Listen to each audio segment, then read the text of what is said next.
There's one invisible force that has created more millionaires than any business, any salary, any hustle. It's not a stock. It's not a hack. It's compound interest. And almost nobody truly understands how powerful it is until it's too late. So what if it didn't exist? What if money simply couldn't grow on itself?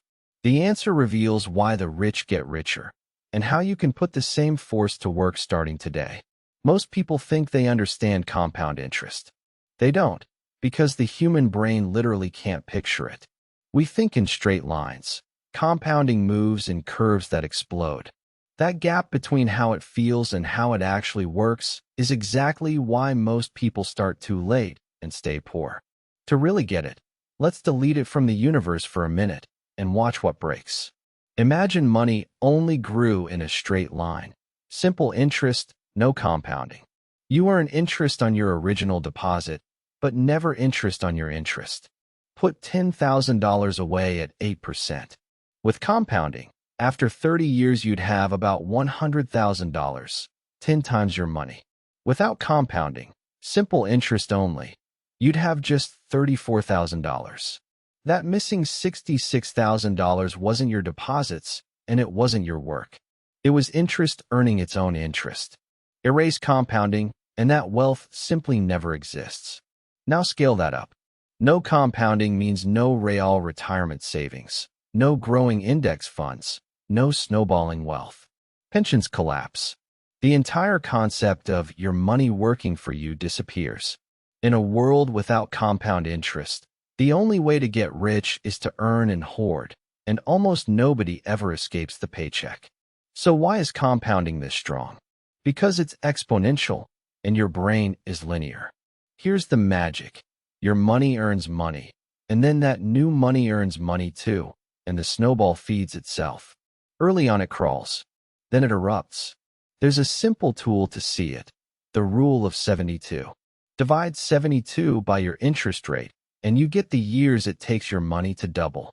At 8%, that's 72 divided by 8, about 9 years.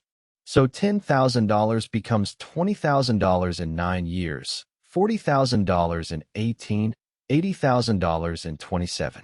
The doublings are slow at first, but each one is bigger than all the growth before it combined. That's why the last decade of a long investment often makes more than the first 3. You may have heard compound interest called the eighth wonder of the world.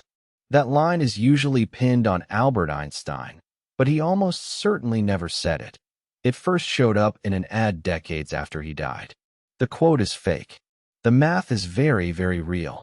So if it's this powerful, why does almost everyone underuse it? 3 reasons. First, it's boring early. For years, compounding looks like almost nothing is happening. People give up right before the curve takes off. They quit the game in the slow innings.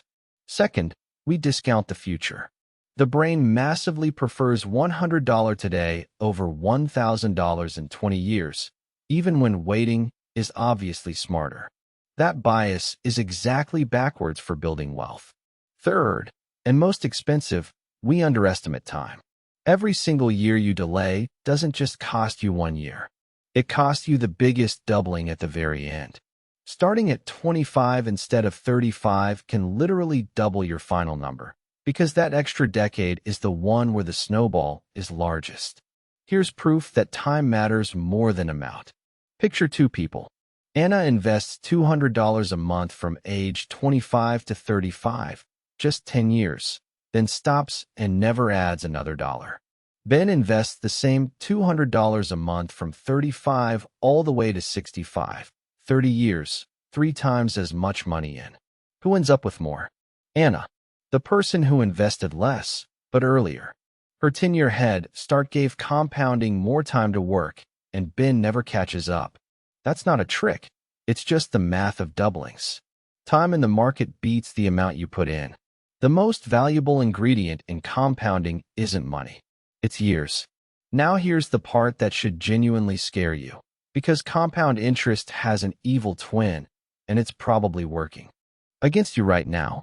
That same exponential force that builds fortunes also builds debt. When you carry a balance on a credit card, You're not the one earning the compounding. The bank is, and they're earning it off you. Picture a $5,000 credit card balance at 22% interest. Pretty typical. If you only make minimum payments, that $5,000 can take well over a decade to pay off, and you'll hand the bank thousands of dollars in interest on top of the original five. The exact same math that turns your savings into a snowball turns your debt into one too. Except it's rolling downhill at you. Compounding is a tool. The only question is which end of it you're standing on. This is why paying off high-interest debt is mathematically one of the best investments you can make. Wipe out a 22% credit card, and you've effectively earned a guaranteed 22% return, better than the stock market's long-term average, with zero risk. People chase hot stocks hoping for 20% while ignoring a guaranteed 22% sitting right there in their debt. Kill the evil twin first. And there's a third face of compounding most people miss entirely: inflation. At just 3% inflation a year, prices roughly double every 24 years. That means cash stuffed under a mattress doesn't stay still. It quietly loses half its buying power over a couple of decades. Compounding is happening to your money whether you invest or not. If it's sitting in cash, inflation is compounding against you. The only way to win is to put your money somewhere it compounds faster than prices rise. Standing still isn't safe. It's a slow leak. So compounding isn't just a savings trick. It's the hidden engine under your debt, your cash, and your investments all at once, and understanding it is really about choosing which direction it runs for you. So how do you put this force to work? 3 moves. Move 1. Start now, today, not when I have more. The single biggest lever is time, and it's the one thing you can never get back. Even small amounts started early beat large amounts started late. Move 2. Reinvest everything. Compounding only works if the growth stays in and keeps growing. Dividends, interest, gains, let them ride. The second you start pulling profits out, you break the snowball. Move 3. Then don't interrupt it. Don't panic sell, don't tinker, don't cash out for things you don't need. The whole machine runs on being left alone for a long time. Your only real job is patience. Compound interest is the closest thing to magic in personal finance. And unlike the fake Einstein quote, it's completely real, completely free, and available to you right now. So let's bring it home. Compound interest turns $10,000 into $100,000 where simple interest would leave you at $34,000. The difference is interest earning its own interest, exploding over time. Use the rule of 72 to see the doublings. And remember, Anna, starting early beats investing more. Start now, reinvest everything, and leave it alone. Now I want to hear from you. How old were you when you really understood compound interest? Or are you just getting it now? Tell me in the comments. I read everyone. If this finally made compounding click, hit like, subscribe for a new what if breakdown every week, and share it with someone young enough to use it. I'll see you in the next one.